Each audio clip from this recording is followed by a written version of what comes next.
ทำพระเดชพระคุณท่านเจ้าคุณประเทศรัตนนายกหลวงพ่อเจ้าคณะจังหวัดลำพูนวัดพระธาตุหริพุนชัยด้วยความเคารพอย่างสูงกราบไหว้สาหลวงพ่อท่านพระครูปริยัติยานุศาสตร์ที่ปรึกษาเจ้าคณะอำเภอเมืองเชียงใหม่เจ้าอาวาสวัดฝ่ายหินด้วยความเคารพท่านอาจารย์พระครูสมุวิสุวัตรวรกิจโจรองเจ้าอาวาสวัดฝ่ายหินเจ้าหน้าที่ประจำสถานีวิทยุ 104.50 เมกะเฮิรตซ์ตลอดจนถึงบรรดาพระสงฆ์องค์เจ้าพี่เนนน้องเนนทุกท่านทุกคนขอเจริญพรมายังสาธุชนญาติโยมพุทธบริษัทเฮาตั้นทั้งหลายที่กำลังนั่งฟังสถานีวิทยุแต่ละเครือข่ายณโอกาสนี้สาธุชนพุทธบริษัททุกท่านที่ท่านทั้งหลายกำลังสดับรับฟังอยู่ณโอกาสนี้เป็นรายการที่ชื่อว่าใต้ห่มพระรัตนตรัยออกรายการทุกๆเจ้าของวันพุธเวลา 5 โมงเจ้าจนถึง 6 โมงเจ้าดำเนินรายการโดยอาตมาภาพท่านอนาลัยโยพระวิปัสสนาจารย์ประจำสำนักปฏิบัติธรรมแห่งที่เก้าวัดพระธาตุหริพุนชัยจังหวัดลำพูนเจ้าอาวาสวัดหนองเงือกตำบลแม่แรงอำเภอป่าซางจังหวัดลำพูนโดยสาธุชนญาติโยมสามารถติดตามรับฟังรายการดังกล่าวได้ทางสถานีวิทยุเพื่อการศึกษาพระพุทธศาสนาและวัฒนธรรมคลื่น FM 104.50 เมกะเฮิรตซ์วัดฝ่ายหินสถานีวิทยุกระจายเสียงคลื่น FM 90.75 เมกะเฮิรตซ์เสียงป่าซางและสถานีวิทยุกระจายเสียงคลื่น FM ในเครือข่ายที่เฮาได้ส่งสัญญาณกันออกไปหรือสามารถรับฟังได้ทางออนไลน์ที่ radio10platong.net 7382และในช่วงใต้ๆรายการเจริญพรญาติโยมได้โทรเข้ามาร่วมในรายการได้ที่เบอร์โทรศัพท์080 221 6828 080 221 6828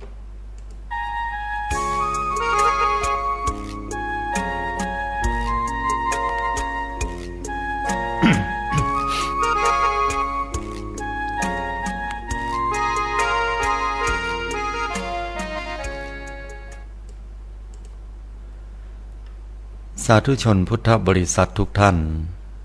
ในเจ้าวันนี้ก็ถือว่าเป็นแห่งเจ้าหนึ่งที่เฮาได้ผ่านในช่วงวันวาคือตะวานี้เป็นช่วงเวลาที่บรรดาสาธุชนพุทธบริษัทได้พร้อมใจกันเดินทางไปที่วัดที่วาตามแต่ท่านทั้งหลายจะสะดวกบางท่านก็ไปวัดหลวง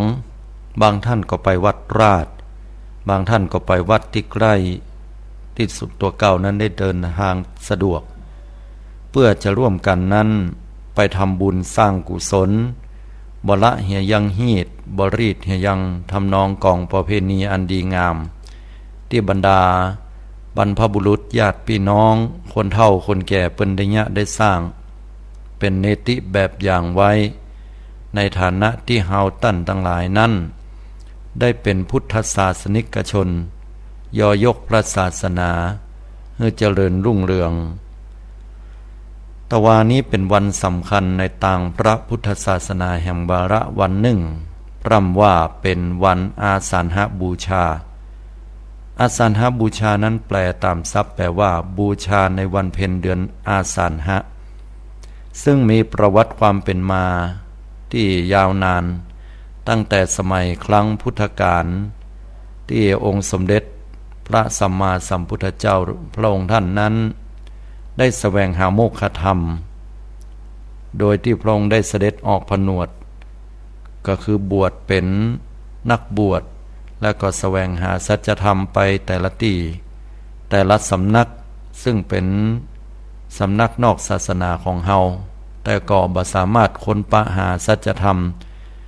ที่เป็นที่ปอพระทัยของพระองค์ได้จนกระทั่งว่าพระองค์ท่านนั้นได้ค้นหาสัจธรรมด้วยตัวของตัวเก่าโดยการที่ปะปืนอยู่ที่ปืนก่อสลีมหาโพธิ์และปะเข้าไปตังในนั่นก็คือจิตใจของพระองค์ท่านโดยที่พระองค์ท่านได้เข้าใจผิดมาโดยตลอดว่ากิเลสอาสวะนั้นมันเกิดขึ้นโดยตังภายนอกได้แก่ร่างกายและพร้อมกับการที่พระองค์ได้ปฏิบัติแบบอัตตกิลมัฏฐานุโยคการทรมานพระวรกายของพระองค์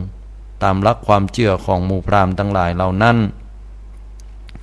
เมื่อปฏิบัติเกือบจะต้องสิ้นชีวิตต้องเอาชีวิตเข้าไปแลกแล้วก็บ่ปะสัจธรรมแต่ในที่สุดก็มาหันว่าโอ้ที่แต่แล้วมันบัดจะได้เกิดทางภายนอกลงเข้าใจผิดมาเหมือนพระองค์ท่านก็เลยได้ฉันเข้าแล้วก็ทำตัวเก่าของนั้นโดยการที่เป็นนั่งอยู่ปืนก่อสลีมหาโพธิ์แต่ว่าบรรดาบุคคลผู้ที่อุปถากอุปถัมภ์นั้นอันได้แก่ปัญจวัคคีย์ทั้งห้าได้แก่อัญญาโกณทัญญะภัททิยะวัปปะมหานามะและอัสสชิถึง5ท่านก็มาหันว่าโอ้สมณะโคดมผู้นี้เวียนมาซึ่งความมากในกามเหละอันกามในที่นี้หมายถึงว่าความลิ้มรสความอร่อยแล้วก็ชอบความเปิงพอใจบาได้ทรมานร่างกายบ่เป็นเรื่องเป็นราวบ่เป็นต้าเหละแล้วก็เลยไปเข้าไปต่อว่าไปถามพระองค์ท่านก็เลยได้แนวคิดบอกว่าโอ้อันนี้การที่เฮาไปทรมานร่างกายนั่นมันคนละเรื่องกันมันไม่ใช่อันเดียวกันเพราะว่ากิเลสมันเกิดขึ้นที่ใจคนเฮาต่อทรมานร่างกายจนกระทั่งว่าเคลื่อนไหวบ่ได้หรือตายไปก็ไม่สามารถจะสำเร็จซึ่งความประสงค์จำนงหมายได้ปัญจวัคคีย์ทั้งห้าก็บหันตยและปลายบปอก็กล่าวหาว่าพระองค์ท่านนั้นเป็นผู้มากในกามคือบริโภคเข้าเหี่ยแล้วบ่ได้ตั้งใจจะทรมานร่างกายถึงที่สุดแล้วก็หนีพระองค์ไปสู่ที่ป่าอิสิปตนมฤคทายวันก็เป็นโอกาสที่ดีเหมือนกันศรัทธาระหว่างนั้นก็บ่มีภัยกวนพระองค์ท่านพระองค์ก็เลยได้นำเอาหญ้าถึง8 กำที่สทธิยพราหมณ์ได้ถวายปูลาดเป็นที่นั่งราชบัลลังก์อันจะแสวงหาสัจธรรมแล้วก่อนหน้านั้นพระองค์ก็ได้ฉันเข้ามัทุปายาตของนางสุชาดามีจำนวน49 ก้อนสัจจะอธิษฐานนำเอาบาททองนั้นลอยถ้าหากว่าเขาจะได้ตรัสรู้อนุตตรสัมมาสัมโพธิญาณก็ขอให้ถาดนี้ลอยทวนน้ำไปแล้วก็เป็นอย่างอันด้วยความอัศจรรย์อย่างแท้จริงทีนี้บรรดาสาธุชนทั้งหลายองค์สมเด็จพระสัมมาสัมพุทธเจ้าก็ปั้มเป่งในการเสาะแสวงหาสัจธรรมที่ปืนก่อไม้อันได้แก่ต้นโพธิพฤกษ์หรือว่าต้นโพในปฐมยามนั้นปฐมยามก็ได้แก่ตั้งแต่6 โมงแรงไปจนถึง4 ทุ่มหรือว่า10 โมงเมื่อคืนองค์สมเด็จพระผู้มีพระภาคก็ได้สำเร็จญาณแรกชื่อว่าบุพเพนิวาสานุสติญาณระลึกไปถึงในอดีตชาติตัวเก่าระลึกได้ตั้งแต่ชาติเดียวไหลไป2 ชาติ3 ชาติ4 ชาติถอยไปเรื่อยๆจากนั้นก็ได้10 ชาติได้100 ชาติได้พันชาติได้แสนชาติได้เป็นกัปเป็นกันและในที่สุดการย้อนอดีตชาติขององค์พระผู้มีพระภาคก็บ่มีที่สิ้นสุดได้อันนี้ก็ด้วยอานิสงส์ด้วยผลบุญด้วยบารมีที่พระองค์ได้ปั้มเป่งมาดีแล้วทรงหันหูแจ้งว่าตัวเก่านั้นบ่ใช่มีชาติเดียวแต่ว่าเคยเกิดมาเป็นคนหนุ่มเคยเกิดมาเป็นคนเฒ่าเกิดมาเป็นแม่หญิงเกิดมาเป็นพ่อชายเกิดมาแล้วยากจนเป็นดีมีหั่งก็มี เกิดมาแล้วเป็นทุกขตะเข็นใจก็มีเกิดมาแล้วเป็นคนหมอกปานกลางก็มีเป็นคนใจบาปหยาบจ้าก็เกิดมาแล้วเป็นคนที่ใจบุญสุนทานก็มีมาแล้วก็เลยมาสลดพระทัยว่าโอ้คนเฮานี่ตัวเฮานี่ได้เกิดมาเป็นจำนวนนักบ่ใช่น้อยแล้วในระหว่างมัชชิมยามตั้งแต่4 ทุ่มไปถึงตี 2ก็คือ10 โมงเมื่อคืนถึงตี 2ของจะว่าบ้านเฮาก็คือแห่งวันหนึ่งเนาะพระองค์ท่านก็ได้บรรลุญาณที่2นั่นได้แก่จุตูปปาตญาณคือพระองค์ท่านสามารถจะรู้ว่าเราสัตว์นั้นตายจากภพนี้แล้วไปเกิดภพไหนและจากภพนั้นไปเกิดภพต่างใดแห่งและจะได้ต้องไปเกิดตัวจะได้ถึงแบบอยู่กับตี้และบางเตื้อนั้นเขาบอกว่าตายจากโลกนี้แล้วถ้าบูชายันหรือว่ายกย่องสรรเสริญกุลของเทพเจ้าแล้วตัวเก่าจะต้องได้ไปดีผลปรากฏว่าบ่เป็นอย่างนั้นพระองค์ได้ค้นหาสัจธรรมค้นปะว่าที่แต่แล้วคนเฮาเนี่ยอยู่ที่การกระทำถ้าเฮาเนี่ยดีแล้วผลบุญจะส่งให้ไปที่ดีถ้าเนี่ยบดีผลบาปจะส่งให้ตัวเก่าไปลงสู่ที่อันมืดมนที่บดีงามอย่างนี้เป็นต้นแล้วก็รู้ว่ามีชาติมีตระกูลเป็นอย่างใดมีผิวพรรณวรรณะงามก่อสง่าเลางามมีความงดงามหรือว่าขี้เลพางหายก็สามารถจะรู้ได้จะทุกข์จะจนเพียงใดหรือว่าจะร่ำจะรวยจะมีความสุขอันนั้นได้ด้วยการกระทำได้ด้วยผลกรรมที่ตัวเก่าได้ยะไว้อย่างอีเป็นต้นทีนี้เมื่อพระพุทธองค์ได้ปั้มเป่งบุญญาธิการสมาธิภาวนาด้วยความสงบนั้นพอถึงมัชชิมยามยามที่3นั่นก็ได้แก่ช่วงเวลาตั้งแต่ตี 2เป็นต้นไปเลยไปจนถึงกระทั่ง6 โมงเช้าช่วงนี้เปิ้นฮ้องว่าปัจฉิมยามยามหลังสุดก็พระพุทธองค์ได้บรรลุอนุตตรสัมมาสัมโพธิญาณเป็นญาณที่3สุดท้ายนั่นก็ได้แก่อันเปิ้นฮ้องว่าอาสวัคคยญาณอาสวัคคยญาณนี่เป็นญาณที่ทำลายอาสวะกิเลสของพระองค์ท่านเพราะว่ากิเลสคนเฮานั้นมีถึง1,500ตัณหามี108อันนี้หมายถึงสภาวะจิตที่เข้าไปสัมผัสในอารมณ์ต่างๆแต่ถ้าแยกออกมาเป็นข้อใหญ่แล้วกิเลสคนเฮานั้นมีอยู่10 ข้อด้วยกันไล่ตั้งแต่กิเลสเบื้องต้น3 ข้อแรก3 ข้อแรกอันได้แก่สักกายทิฏฐิวิจิกิจฉาและศีลพัตตปรามาส3 ข้อนี้พอเวลาไผ่ที่สามารถจะทำลายลงไปได้แล้วคนนั้นก็เป็นพระโสดาบันต่อมาก็ไผ่ที่สามารถทำราคะโทสะโมหะให้ผ่องใสให้เบาบางลงไปแล้วอันนี้ก็สามารถที่จะบรรลุขึ้นมาได้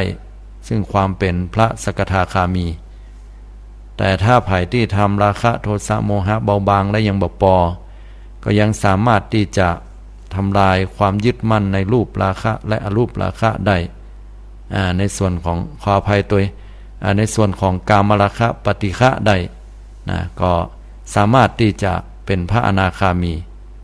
และสุดท้าย5 ข้อสุดท้ายนั้นก็คือรูปราคะความพอใจในความเป็นรูปอรูปราคะความพอใจในอารมณ์ที่มันเป็นอรูปเช่นอรูปฌานมานะความสำคัญตัวอุทธัจจะความฟุ้งซ่านและอวิชชาคือความหลงอันปราศจากสติปัญญาทำลายกิเลสได้ถึงหมดรวมแล้ว10 ข้อด้วยกันก็เป็นพระอรหันต์ทีนี้องค์สมเด็จพระผู้มีพระภาคนั้นได้ทำอาสวะกิเลสขาดสะบั้นสิ้นไปในทีเดียวถึง10 ข้อด้วยกันแล้วก็บรรลุความเป็นอรหันตสัมมาสัมโพธิญาณพร้อมทัสสะพระญาณถึง10 ประการอันเป็นกำลังของการตรัสรู้ของพระพุทธเจ้าถ้ามีโอกาสในปลายภาคหน้าอาตมาภาพก็จะมาอู้เรื่องของกิเลสถึง10ให้ท่านทั้งหลายฟังและทัสสะพระญาณตัววันนี้เอามอกปอหูประวัติเมื่อพระผู้มีพระภาคได้ตรัสรู้อนุตตรสัมมาสัมโพธิญาณแล้วตกแห่งวันหนึ่งนั้นก็พระองค์ท่านก็มาพิจารณาเพราะว่าปัจฉิมยามนี่มันจะข้ามไปเป็นแห่งวันหนึ่งแล้วตกในยามเจ้า ตะวันขึ้นมาก็พิจารณาว่าเฮาจะไปนำเอาสัจธรรมคำสอนอันลึกซึ้งละเอียดอ่อนนี้ไปให้กับไผดีก็มาพิจารณาล่ำเปิงหายังอาราลดาบทและอุทกดาบทซึ่งเป็นครูบาอาจารย์ที่มีฌานสมาบัติสูงส่งเป็นที่ยอมรับของคนยุคนั้นก็ปรากฏว่าท่านทั้งสองนั้นได้สิ้นชีวิตไปก่อนแล้วตะวานี่บ่ได้เนี่ยศรัทธาญาติโยมผลกรรมที่บ่ได้สร้างกรรมดีไว้มันตัดรอนแทนที่จะได้ฟังธรรมพุทธเจ้าและได้บรรลุธรรมปรากฏว่าตายไปก่อนพุทธองค์ก็ใจจุตูปปาตญาณถามว่าบัดเดี๋ยวนี้ท่านทั้งสองนั้นตายแล้วไปเกิดที่ไหนถ้าไปเกิดมอกสวรรค์ชั้นฟ้านี่ก็หรือว่าพรหมบางชั้นนี่ก็สามารถที่จะไปโปรดได้แต่ปรากฏว่าด้วยฌานสมาบัติที่สูงส่งก็ไปเกิดปุ่นชั้นพรหมที่เรียกว่าเป็นอรูปพรหมอรูปพรหมแปลว่าพรหมที่บ่มีรูปนั่นหมายความว่าสามารถสัมผัสได้โดยตาหูจมูกลิ้นกายในส่วนของรูปธรรมได้เมื่อบัสสามารถสัมผัสได้นั้นเสียงก็เป็นรูปอย่างหนึ่งบรรดาอรูปพรหมทั้งหลายก็บัสามารถหูได้พระพุทธองค์ก็เลยว่าเสียดายแต่บ่เป็นลาภอันควรสำหรับท่านทั้งสองให้แล้วพิจารณาต่อไปพอเห็นก็ว่าไผน้อที่จะเป็นผู้ที่สามารถจะรับธรรมคำสอนเหล่านี้ได้ก็พิจารณาหันปัญจวัคคีย์ทั้งห้าแล้วก็ล่วงรู้ด้วยญาณว่าบัดเดี๋ยวนี้ปัญจวัคคีย์ทั้งห้านั้นหนีพระองค์ท่านไปอยู่ที่ป่าอิสิปตนมฤคทายวันกรุงพาราณสีก็เลยได้เสด็จมุ่งหน้าไปพอไปถึงบรรดาหมู่ปัญจวัคคีย์ทั้งห้านั้นก็ทำท่ากระด้างกระเดืองกันแล้วก็ตกลงกันไว้ว่าเขาจะบัดต้อนรับสมณะโคดมผู้มากในกามต่อไปแต่พอพระพุทธองค์ได้เสด็จเข้าใกล้เรื่อยๆนั้นก็ด้วยเดชบุญของพุทธานุภาพอันที่พระองค์ท่านได้บำเพ็ญมาดีแล้วก็เป็นเหตุเป็นปัจจัยให้ปัญจวัคคีย์ทั้งห้านั้นเกิดความลืมไปที่ได้นัดหมายกันต่างคนต่างหันพระพุทธองค์และเกิดความเลื่อมใสศรัทธายังบ่เป็นมาก่อนได้จัดแจงที่นั่งและน้ำดื่มน้ำฉันเอาไว้พระผู้มีพระภาคของเฮาได้เสด็จไปประทับอยู่แต่ว่าบรรดาปัญจวัคคีย์ทั้งห้านั้นก็บ่ลืมว่าสมณะผู้นี้มากในกามแล้วบ่ปะแน่สัจธรรมพระพุทธองค์ก็เลยตรัสว่าดูก่อนท่านปัญจวัคคีย์ทั้งหลายบัดเดี๋ยวนี้เฮาขอมาบอกข่าวดีให้ท่านทั้งหลายว่าเฮาได้บรรลุอนุตตรสัมมาสัมโพธิญาณได้หู้สัจธรรมอันจริงแท้เหล่านั้นอย่างทองแท้และแน่นอนแล้วอาสวะกิเลสในจิตใจของเฮานั้นบ่มีแฮมแล้วแต่ที่ปัญจวัคคีย์ทั้งห้าจะทรงดีใจได้ดีใจกันก็กลับว่าบัดเชื่อในกรรมของสมณะโคดมผู้นี้ว่าอย่างนั้นพระพุทธองค์ก็เลยว่าลองฟังพอเหรอกรรมเนี่ยเฮาเคยอู้มาก่อนก็ตั้งแต่สมัยในยามที่เฮาแสวงหาสัจธรรมถ้าเฮาบรรลุเฮาก็บ่เคยอู้กรรมนี้หรอทรมานตัวเก่าเกือบจะตายปัญจวัคคีย์ทั้งหลายได้สติอย่างอันกว่าก็แต่ถ้าพุทธองค์ได้สัจธรรมอย่างอันแต่ก็ลองเทศให้พอเหรอไว้นะเทศให้ฟังแล้วมันเป็นอย่างไรพระพุทธองค์ก็เลยได้แสดงธรรมขึ้นมาได้แสดงธรรมในเรื่องของความสุดตรงสองสายอันได้แก่พระพุทธองค์ได้ตรัสว่าเฮาบักกล่าวซึ่งธรรมอันสองสายเป็นต่างสุดตรงนั่นก็ได้แก่กามสุขันลิกานุโยคคือการประกอบตัวเก่าให้พัวพันอยู่กับความสุขในกามารมณ์นักล้ำไปอันได้แก่ส่วนของความเปิงพอใจทางด้านตาหูจมูกลิ้นกายเพียงภายนอกและจิตใจที่สัมผัสถึงความชอบพอใจเหล่านั้นยินดีพอใจยึดติดการเป็นเหตุที่มาของคำว่าการตั้งบ้านตั้งเฮือนเป็นที่มาของคำว่าความทุกข์การยึดติดพอใจในกามารมณ์ต่างๆพระพุทธองค์บอกว่าต่างสายนี้เป็นต่างที่ย่อนยานเกินไป และขณะเดียวกันพระพุทธองค์ก็ตรัสถึงหนทางที่ตึงเกินไปที่ฮ้องกันว่าอัตตกิลมัฏฐานุโยคอันได้แก่การทรมานตัวเก่าขึ้นนักจนเกินไปเคร่งจนเกินไปอันได้แก่นำเอาร่างกายไปทนทุกข์ทรมานกับสภาวะแดดก็ดีนำเอาตัวเก่าไปนอนบนเหลาเล็กก็ดีเอาตาพอแสงแดดโดยบักกระพริบตาก็มีนำเอามือกำไว้แล้วก็เล็บนั้นยาวออกมาก็ดีตลอดจนถึงการที่คบเคี้ยวตัวเก่านั้นจนหูอื้อนะแล้วก็ทรมานตัวเก่านั้นเกือบจะตายด้วยการที่บ่กินข้าวอันนี้เป็นการที่ทรมานกิเลสบ่ถูกต้องบ่ถูกที่แล้วก็เป็นการแสวงหาสัจธรรมที่เหนื่อยเปล่าพระพุทธองค์ได้ว่าอย่างนั้นแล้วพระพุทธองค์ก็ได้ตรัสว่าที่แท้แล้วทางสายกลางนั่นก็คือการที่เฮาบ่าเข้าไปยึดมั่นถือมั่นหรือปฏิบัติในเส้นทางถึงสองสายเนี่ยข้างใดข้างหนึ่งแต่ว่ามันไปกลางกลางมอกปอดีปองามเรียกว่ามัชชิมาปฏิปทาและทางสายกลางนี่มีสูตรสำเร็จเปิ้นฮ้องว่าทางอริยมรรคมีองค์8ประการตั้งแต่สัมมาทิฏฐิสัมมาทิฏฐิการดำริชอบคือมีความกึศกำหันอันถูกต้องเป็นไปตามทำนองครองธรรมตามสายแห่งปฏิจจสมุปบาทปัจจัยการถึง10ปัจจัยการถึง11ประการอันเป็นเหตุเป็นปัจจัยบ่งบอกคือเฮาได้รับรู้รับทราบว่าสิ่งนี้เกิดขึ้นก็เพราะอาศัยสิ่งนี้ดับไปก็เพราะว่าเหตุอาศัยสิ่งเหล่านี้ดับไปอย่างนี้เป็นต้นก็อุปมายกตัวอย่างง่ายๆศรัทธาทั้งหลายปฏิจจสมุปบาทเช่นว่าเฮาขยากกินข้าวเพราะว่าเฮามีร่างกายมีน้ำย่อยมันก็เลยเกิดอยากขึ้นมาทีนี้เมื่อเฮาอยากเฮาก็ไปเสาะหาของกินเพราะความอยากเนี่ยเฮาถึงไปเสาะหาของกินถ้าว่าเฮาไปเสาะหาของกินเฮาก็ได้ของกินมาเพราะการแสวงหานั้นเมื่อเฮาได้มาแล้วเฮาก็กินเฮากินเสร็จเรียบร้อยแล้วเฮาก็อิ่มสาเหตุที่อิ่มเพราะว่าเฮากินนั่นเนาะถ้าเฮาบ่กินเฮาก็บ่อิ่มพออิ่มแล้วสักบึดสักเมื่อก็เกิดอาการบ่ม่วนไข้เข้าห้องน้ำไข้เหี่ยวไข้ถ่ายขึ้นมาอันนี้ก็สาเหตุเพราะเฮากินนั่นเนาะถ้าเฮาบ่กินมันก็บ่สะสมในร่างกายบ่ไข้เหี่ยวไข้ถ่ายถ้าเฮาได้เหี่ยวได้ถ่ายแล้วความสบายมันก็เกิดขึ้นแต่ถ้าบ่ได้เหี่ยวได้ถ่ายก็เป็นทุกข์แล้วก็สลับหมุนเวียนอย่างอี้พอเหี่ยวถ่ายไปมึนเข้าใจกำลังก็เป็นเหตุให้หิวหั่นละหิวก็เสาะหากินวนเวียนกันอย่างนี้และความทุกข์มันเกิดขึ้นได้ก็เพราะอาศัยเหตุหนึ่งเป็นสาเหตุทำให้เกิดผลขึ้นมาอย่างนี้ไล่ตามลำดับย้อนกลับไปก็เรียกว่าปฏิจจสมุปบาท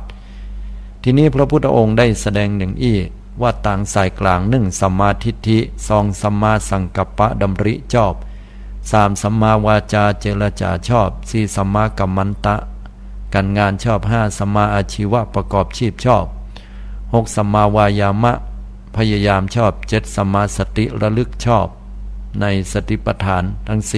4 8สัมมาสมาธิคือการเจริญสมาธิฌานอันเป็นส่วนแห่งการชอบการปฏิบัติทั้ง8ประการนี้ก็เป็นที่มาแห่งคำว่ามรรคผลบรรลุซึ่งสาครคือฝั่งของพระนิพพานสิ้นอาสวะกิเลสซึ่งพระนิพพานนั้นบ่ได้หมายถึงเมืองหนึ่งบ่ได้หมายถึงว่าอยู่ตังบนปุ่นสูงเหลือพรหมถึงมด16ชั้นเป็นชั้นที่17บ่ใช่ภพภูมิที่32บ่ใช่อยู่ใกล้โลกเฮาบ่ใช่อยู่ใกล้มอนะฮกบ่ใช่อยู่ใกล้สัตว์เดรัจฉานบ่ใช่อยู่ใกล้มนุษย์ต่างดาวหรือจักรวาลอื่นใดที่ไหนนิพพานบ่ได้ตั้งอยู่เป็นเมืองนั้นบ่ได้มีตะวันบ่ได้มีแดดบ่ได้มีตัวบ่ได้มีตนบ่ได้มีอย่างสักอย่างแต่นิพพานแล้วนั้นเนี่ยก็คนปะได้ที่ใจของเฮาญาติโยมทั้งหลายยามที่เฮาบ่มีความโกรธบ่มีความโลภความโกรธความหลงยามที่เฮารู้สาเหตุมีสติอยู่กับตัวตลอดเวลา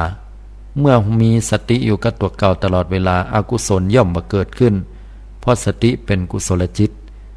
แล้วเมื่อเป็นอย่างอี้จิตใจของเฮานั้นก็บ่คล้องแวะกับกิเลสอาสวะใดๆก็บ่เป็นเหตุที่มาของการเกิดเปิ้นฮ้องว่าพระอรหันต์มีกิริยาจิต กริยาจิตแปลว่าจิตที่บ่มีโลภโกรธหลงแล้วก็เป็นจิตที่ดีงามเป็นมหากุศลและเป็นเหตุที่ส่งผลบ่ให้เกิดแห่งบ่มีเชื้อแห่งอุปมาเหมือนจิตใจที่บ่มีเชื้อโรคอยู่ในหั่นแห่งเมื่อบ่มีเชื้อโรคก็บ่สามารถที่จะไปเกิดไปงอกได้แห่งก็สิ้นสุดที่หั่นแล้วก็นิพพานณโอกาสนั้นขันธ์ห้าทั้งหลายก็แยกไปตามธรรมชาติบอกว่าจะเป็นรูปประคันร่างกายของเฮาก็ดินธาตุดินไปดินธาตุน้ำไปน้ำธาตุลมไปลมธาตุไฟไปไฟแล้วก็เวทนาสัญญาสังขารวิญญาณก็ดับไปตามธรรมชาติของมันส่วนจะไปอยู่ที่ไหนนั้นบอกบ่ได้เป็นเรื่องของธรรมชาติมีเหตุถึงก่อเกิดเหมือนหมู่เฮาเนี่ยมีเหตุก็ก่อเกิดไปเกิดใหม่แหมแต่ถ้าพระอรหันต์เปิ้นละเหตุของมันได้แล้วบ่มีเหตุจะเกิดแล้วก็คือนิพพานคือความบ่ยึดมั่นถือมั่นสิ่งใดอยู่ในใจเลยแม้แต่อย่างเดียวอันนี้แหละญาติโยมทั้งหลายทีนี้องค์สมเด็จพระผู้มีพระภาคได้แสดงธรรมตั้งสายกลางแล้วผลปรากฏว่าอัญญาโกณฑัญญะขึ้นมาทันทีเลยได้ดวงตาหันธรรมว่าสิ่งใดสิ่งหนึ่งมีความเกิดขึ้นเป็นธรรมดาสิ่งนั้นทั้งหมดล้วนมีความดับเป็นธรรมดาแต่เนาะว่าเกิดอย่างขึ้นแล้วอย่างก็ตามที่มันเกิดขึ้นแล้วมันบดับไปมันบ่มีเปิ้นว่าอย่างอันหันด้วยปัญญาแต่บ่ใจหันด้วยกำกึดหรือว่าเฮียนหนังสือมาฮู้กันมาที่เปิ้นฟังกันมาบ่ใจอันแต่เปิ้นฮู้แจ้งหันจริงได้ว่าคนเฮาเกิดมาก็ต้องตายเนาะต้นไม้เนี่ยมันเกิดมามันจะอยู่สักกี่ร้อยปีมันก็ต้องตายต้องหักต้องปังเก้าอี้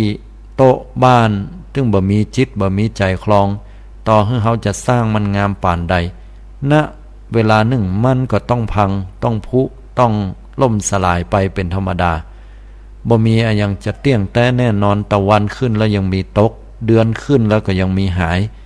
เมื่อคืนมีเมื่อวันมีมันเป็นอย่างอีแต่รู้เนี่ย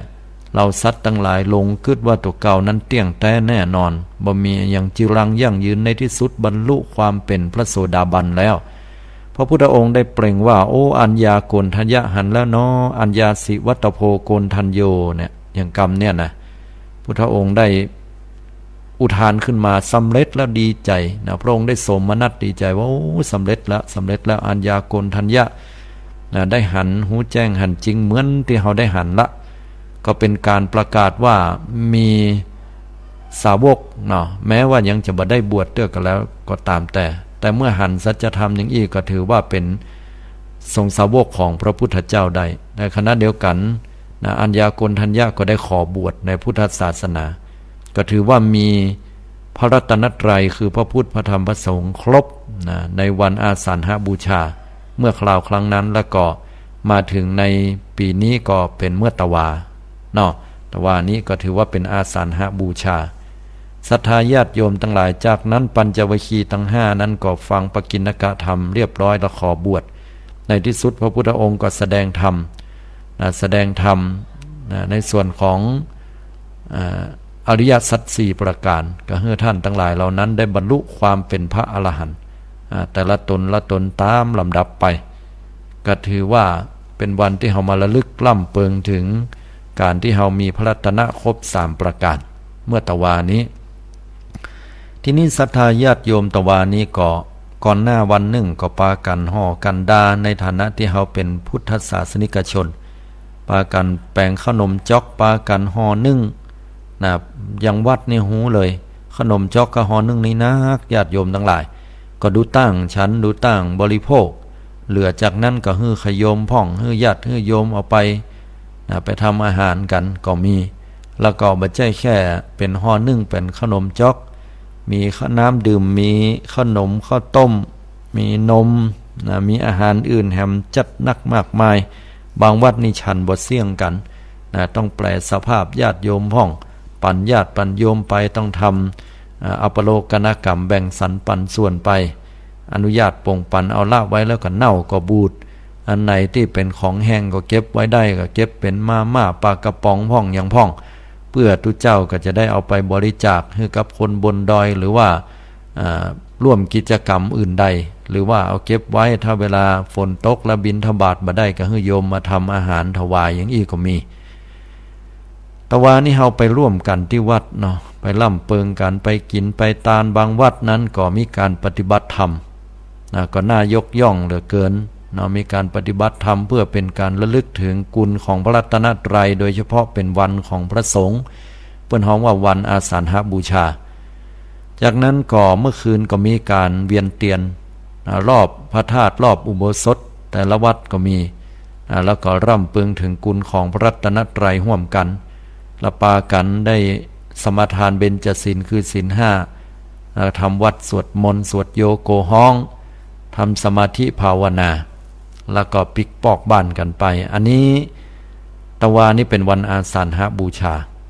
ทีนี้ศรัทธาญาติโยมต่างหลายอาตมาภาพจะอู้ถึงเรื่องของวันเข้าพรรษาหรือปวารณาเข้าพรรษาต่อเลยเนาะเวลาอาจจะมีน้อยใจเวลาย่อๆก็แล้วกันเนาะญาติโยมต่างหลาย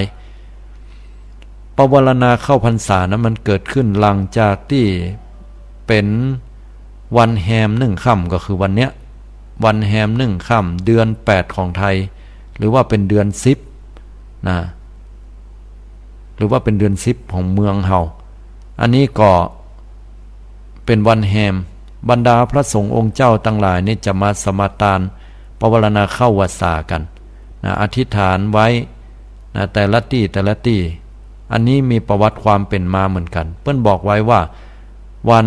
อาสาฬหบูชาตะวานั้นเป็นวันเข้าวาสาญาติโยมแล้วมาวันนี้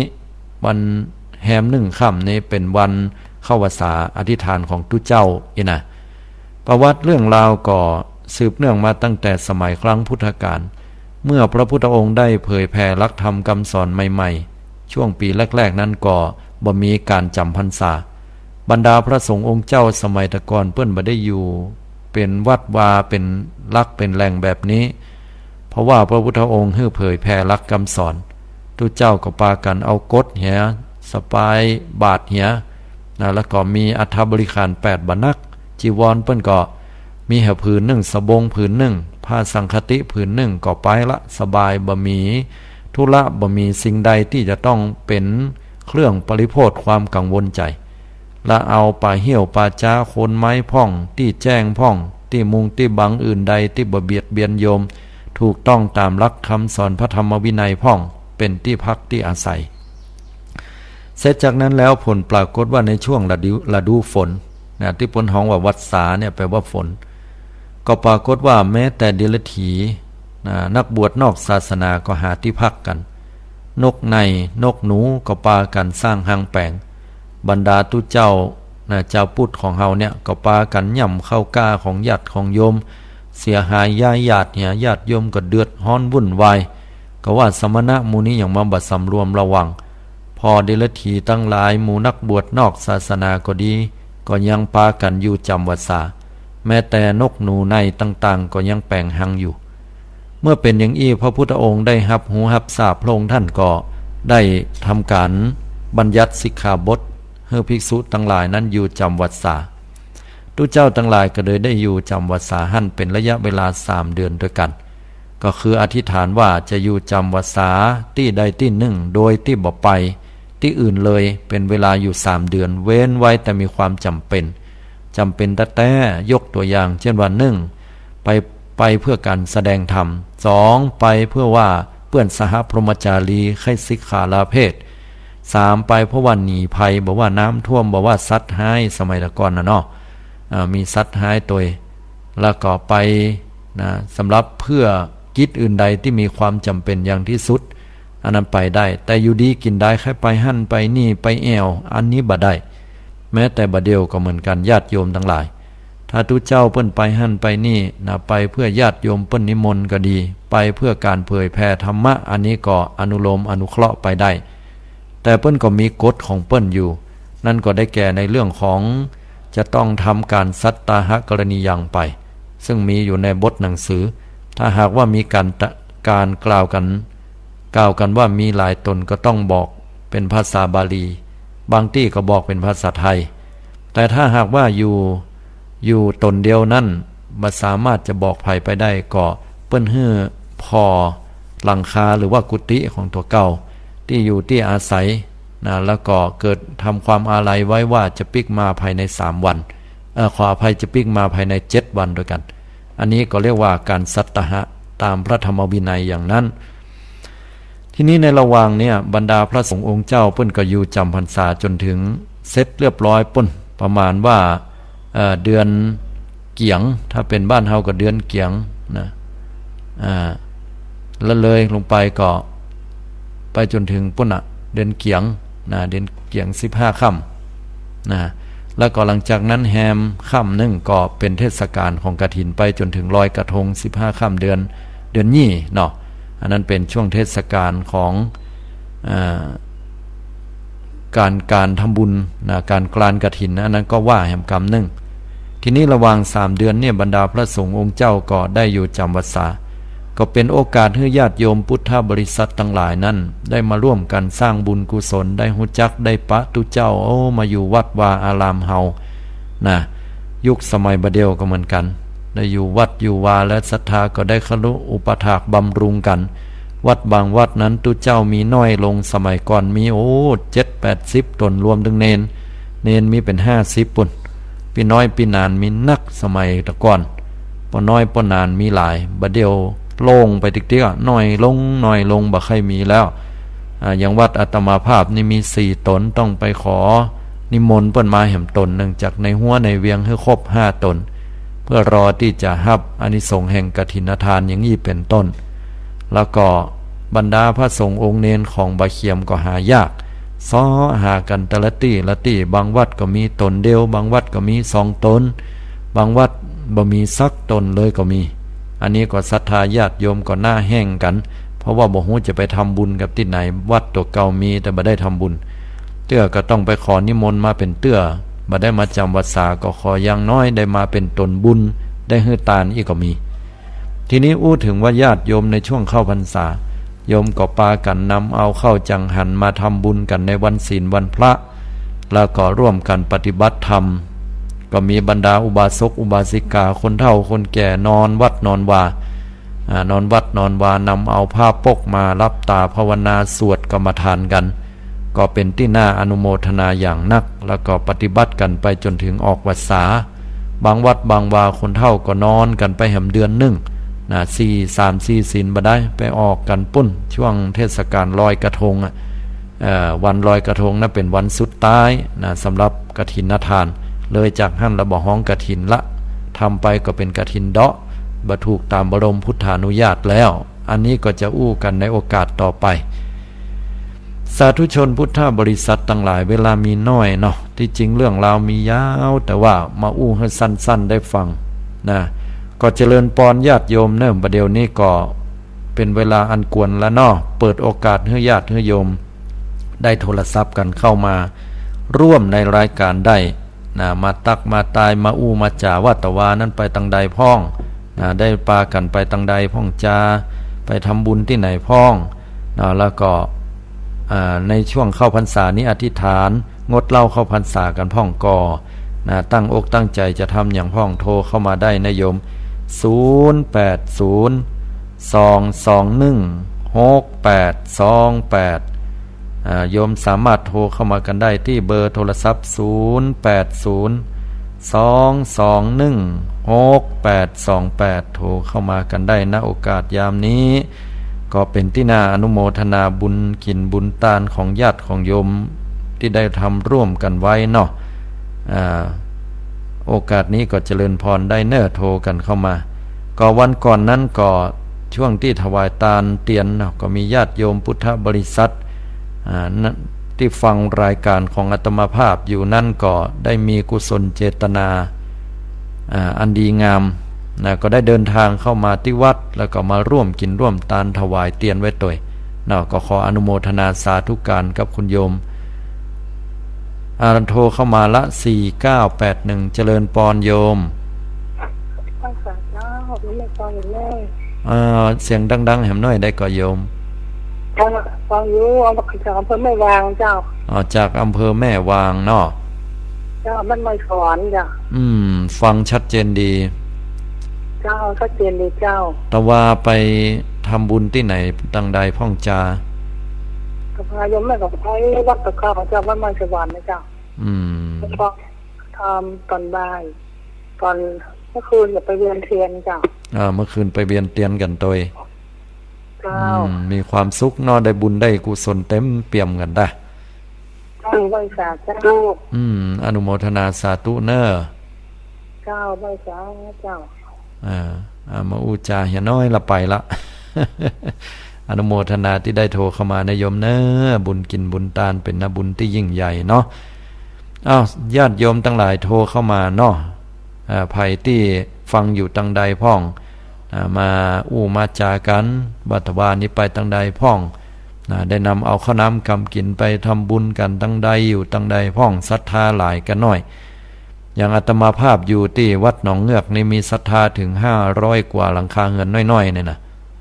เป็นว่าเปิ้นมากันเต็มวัดเต็มวามานักแตะนักว่าได้เป็นดีม่วนดีงานเป็นกำลังใจให้ทุกเจ้ามี5ตนเนนมีตน1ที่วัดนี่เนาะ5110เจริญปอนโยมวัดสาเจ้าท่านพระครูโทรมาจากทางใดฟังอยู่เจ้าแม่ฟังอยู่แม่น้อยบ้านหม้อเจ้าแม่น้อยบ้านหม้อเจ้าสาธุอนุโมทนาตะว่าไปทำบุญกับเปิ้นก็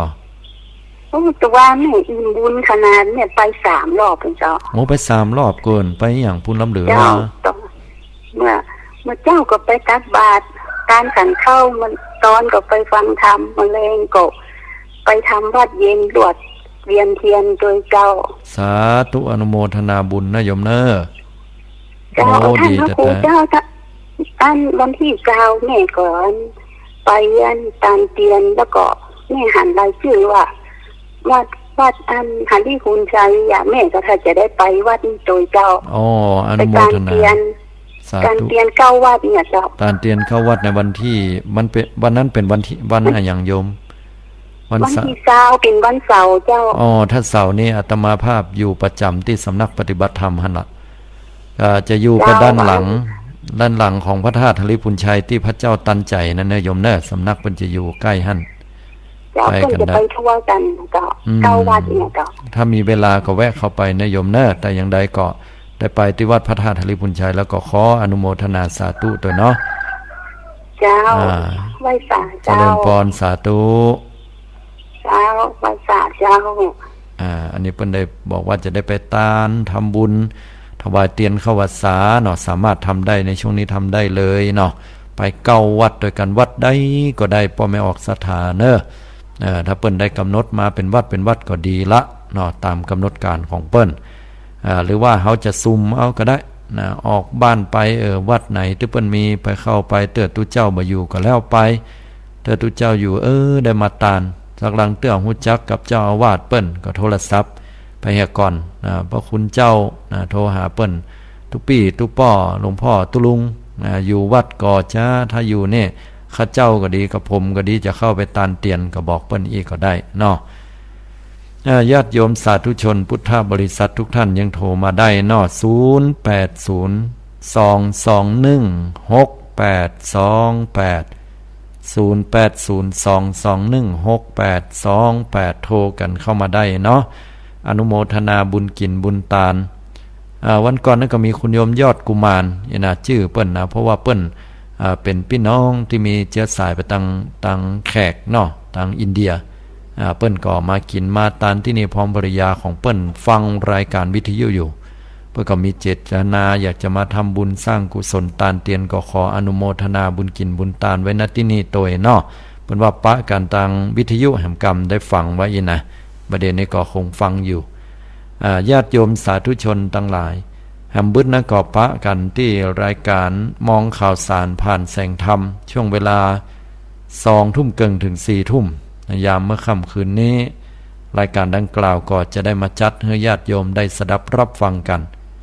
สำหรับวันนี้ญาติโยมเนาะยังมีเวลาอยู่เนโทรเข้ามาได้0802216828โทรกันเข้ามาได้เนาะหลายท่านหลายคนม้อยอิดเหนื่อยเนาะก็เลยปากันได้พักผ่อนถ้าอย่าบ่ตื่นนะครับบางคนว่าตื่นเมินละตื่นมายามเจ้าก็สดชื่นแจ่มใส หลังจากที่เฮาท่านทั้งหลายได้ฟังน้ำฟังธรรมในวันนี้ก็เป็นนาบุญที่ดีเนอะได้สะสมบุญกินบุญตานไปช่วงระยะเวลา3 เดือนที่ปรากฏจดเจือนี้ก็ได้อธิษฐานกันหลายคนหันว่าจะงดเหล้าเข้าพรรษาก็ถือว่าเป็นการตัดสินใจที่ดีนะโยมตั้งแต่ตะวามาละตั้งอกตั้งใจกันไว้อยู่3 เดือนด้วยกันก็ลองพอล้อเปิ้นเนี่ยได้เฮาก็เนี่ยได้อีหรอบางคนก็เคยทำมาแล้วก็ผลหันชัดเจนว่าสุขภาพดีสุขภาพดีแล้วก็เงินทองก็มีเก็บไว้ตัวตลอดจนถึงว่าก็รู้สึกว่าหันชัดที่สุดก็คือแข็งแรงขึ้นเนาะ3090เลขตายโทรศัพท์เจริญปอนโยมไม่ทราบเจ้าโทรมาจากทางใดโยมฟังเจ้าฟังอยู่นอโทรมาฟังทุกตนนะเจ้าฟังทุกตนแล้วบัดเดี๋ยวนี้อยู่ที่ไหนโยมอยู่ดอยสะเก็ดเจ้าดอยสะเก็ดฟังเสียงโยมพอเหมือนตื่นใหม่แต่เสียงดึงเงี้ยเจ้าอ๋อเสียงเพิ่นดึกแย่กันเนาะอ๋อมันเป็นนั่นเป็นเกี่ยวกับสมองนะเจ้าอ๋อบ่เป็นหยังโอ้สาธุสาธุขอให้อยู่ดีมีสุขเนาะบุญกรรมบุญจูนเนาะโยมบ่เป็นหยังเนาะที่โทรมานี่ดีละคุณโยมแต่ว่าไปทำบุญตังใดพ่องไปวัดใดพ่องจ้าวัดนี่ก็ได้วัดดอยสะเก็ดเนี่ยเจ้าวัดดอยสะเก็ดเนี่ยเนาะได้ไปทำบุญในยามเช้าแล้วได้ไปฟังธรรมไปเวียนเตียนพ่องก่อมันเจ้าก็ทำบุญตักบาตรเจ้าคนหลายก็จะหลายเจ้าเป็นเมียมเจ้าอ๋อดีละอนุโมทนาบุญสะสมบุญไปนะโยมเนอะเจ้าบุญเป็นที่จังที่เปิ่งของหมู่เฮาสาธุเจริญปอนอันนี้เพิ่นโทรมาจังตังดอยสะเก็ดเนาะญาติโยมเปิ้นขอให้บุญกรรมบุญจูสุขภาพแข็งแรงอยู่ดีมีสุขนะโยมเนอะที่เปิ้นได้โทรกันเข้ามาตักมาตายมาอู้มาจาบ่ต้องท้อใจนะโยมคนเฮาเมื่อมันมีมืดก็ต้องมีสว่างสุขภาพอันอาจจะบ่ค่อยสมบูรณ์เท่าใดแต่ใจเฮาเต็มร้อยเฮาก็อย่าได้ท้อแท้ขอให้เอาหลักธรรมคำสอนของพระเจ้าพุทธองค์ท่านนั้นเป็นที่จังที่เปิ้งแก่ตนแก่ตัวของเฮาอันนี้ก็ได้ได้จากับศรัทธาญาติโยมโทรเข้ามากันได้อยู่นะโยม08022168289200ขออนุญาตรับสายเจริญปอนเจ้าโทรมาจากทางใดจ๋า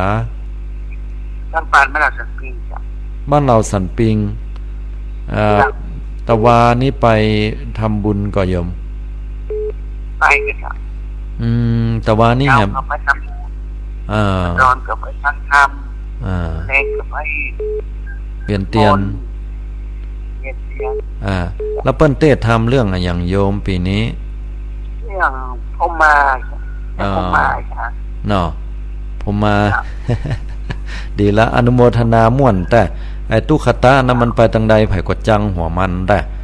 ไผก็จังหัวมันเนี่ยมดเราเขาว่ามันบัดรวยก็บ่ใจฮู้ห้างบ่งามก็บ่ใจมันอย่างใดบ่ฮู้มันมีวิบากกรรมได้บ่ฮู้เนาะลองไปฟังมันพอไอ้ตุกตะสุญโยนั่นนะมันจะไปอย่างใดเรื่องราวเป็นใดลองไปฟังแห่งกรรมเนาะแต่ว่านี่เปิ้นเตดกี่ผูกเดียวจ้ะผูกเดียวเนาะมันปฐมมาเลิกแต่เรื่องราวของม่วนกันเคยฟังแล้วกะดูวันพระบาทประเทศอ๋อดีละฟังแล้วฟังแหมฟังฟังแอมฟังแหมก็ได้เพิ่นว่าเนาะได้คติสอนใจได้บุญด้วยเนาะ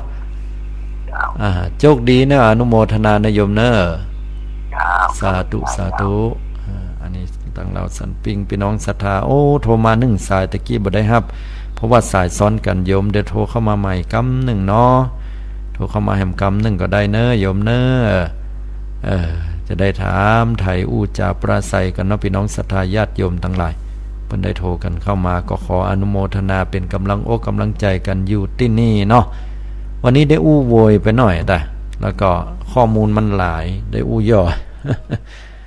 ศรัทธาญาติโยมมากินมาต้านกันหลายตี้หลายตั้งไปกินไปต้านกันแต่ละ แต่ละบ้านแต่ละเฮือนก็เต็มใจเนาะบุญเนี่ยมันเป็นที่จังที่เปิ้งของหมู่เฮานะแล้วก็ถ้าเฮาได้สร้างกุศลตุนไว้เก็บไว้เนี่ยมันเหมือนข้าวที่เฮาเอาใส่ในหลองนะได้ใส่ในทุในหลองไว้ถ้ายามเฮาจะกินเฮาก็ออกมาสีมานึ่งนะมาสีมาแจ้มานึ่งมากินได้แต่ยามที่เฮาไก่บ่เต็มเล้าเข้าบ่เต็มหลองปลายบ่พอบ่มีแหมนี่บ่ฮู้จะเอาบุญที่ไหนไปเป็นที่จังที่เปิ้งได้9298เจริญปอนโยมเป็นราชการเจ้าท่านแม่ฟังอยู่เนอะโทรมาจากตังใดโยมปากร้องตำบลน้ำดิบเนี่ยเจ้าปากร้องเดี๋ยวกันเนอะปากร้องเนี่ยหันป้ายครั้งแรกนี่บ่อ่านปากร้องนะอาตมาอ่านว่าปากกล้องนี่วะไม่ใช่เจ้ามันเขียนกอไก่กับลอลิงมันใกล้กันเนาะคือมันอ่านได้2 กรรมโยมพอมาแยงพอดีๆอ๋อปากร้องเพิ่นบ่จะอ่านปากกล้องอ่ะนะปากร้องเนาะตรงข้ามกับอันโดยลอยเจ้าแม่นปากร้องตั้งละปูนก็มีโยมตีสุภาหาเนาะใช่ทีนี้ถามว่าปากร้องเนี่ยมันแปลว่าอย่างโยมสมัยตะก่อนเนี่ยสมัยตะก่อนมันเป็นปากน้ำเจ้าท่านคนเฒ่าคนปู่ป่ะปากร้องมันโผล่มาตั้งน้ำปิงเนาะเป็นน้ำเหลืองใสเส้นน้ำกะเพิ่นก็เลยใช้คนเฒ่าเจ้าเพิ่นก็จะใส่ชื่อว่าปากร้องไว้เนาะเจ้าเวลาน้ำท่วมมันอย่างเพื่อจะระบายออกปากร้องเป็นที่ระบายออกไปนะคล้ายๆคลำคลองชลประทานอย่างเงี้ยนะประมาณนี้เนาะระบายน้ำออกไปนะใช่ใช่อนุโมทนาตกลงอันเดิมเป็นคนเฒ่าเป็นเหล่าอันเนาะแม่นะตกลงว่าอันปากร้องนี่เป็นเจ้าปากกล้องนี่ไม่ใช่แน่นอนเนาะเจ้าปากร้องเนี่ยเจ้าสมมตินั่นดีไปเจ้าสาธุอนุโมทนาเนาะบุญกรรมบุญกุศลแต่ว่าไปทำบุญนะโยมแม่แต่ว่าก็ทำบุญที่วัดฟังธรรมตอนบ่ายเจ้าไปที่วัดไหนวัดปากร้องเนี่ยกะวัดปากร้องให้กับเจ้าเจ้าก็เปิ้นไปเข้าโบสถ์เนาะตุ๊เจ้าใจละตอนบ่ายก็ฟังธรรมกันเนี่ยจ้ะคนหลายก็โยมใส่บาตรหลายเจ้าเป็นวิหารน่ะเจ้าปากร้องมันเป็นหมู่บ้านน้อยท่านมันเช่นหมู่บ้านนักเปิ้นมีศรัทธากี่หลังคาเฮือนโยมสถานเน้นเลขที่มันมี200ปลายนะเจ้า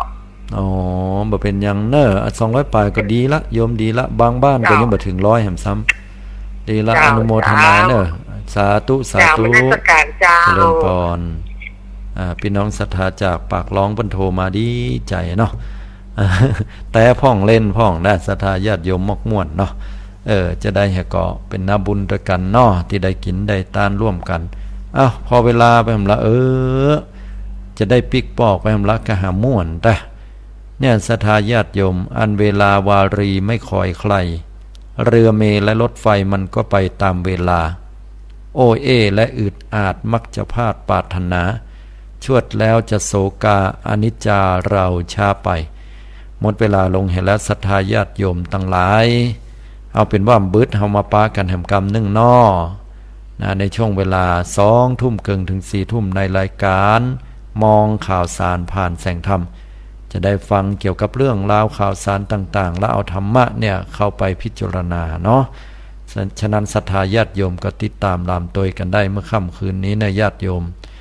สำหรับช่วงเวลาเจ้านี้อาตมาภาพก็ขอนำเอารายการใต้ห่มพระรัตนตรัยปิกปอกไปเหตุกรรมหนึ่งก่อนเนาะแล้วโอกาสหน้าในวันพุธหน้าเฮาก็จะนำเอารายการนี้มาปะกับศรัทธาญาติโยมแห่งคราวครั้งหนึ่งขอให้ศรัทธาญาติโยมพุทธบริษัททุกท่านทุกคนได้อยู่ดีมีสุขอายุมั่นแก่นยืนยาวสุขภาพพรรณนามัยสมบูรณ์แข็งแรงเป็นที่ฮักแห่งมหาชนคนทั้งหลายแล้วก็มีเงินคำกำกาแก้วแหวนแสนสิ่งข้ามพ้นปัญหาและอุปสรรคตึงมดตึงมวลไปได้ด้วยดีขอความผาสุกบังเกิดมีแด่ทุกท่านเจริญด้วยอายุวันนะสุขภละได้ดวงตาหันธรรมถึงฝั่งแห่งพระนิพพานทุกท่านทุกคนด้วยเถิดเจริญปอน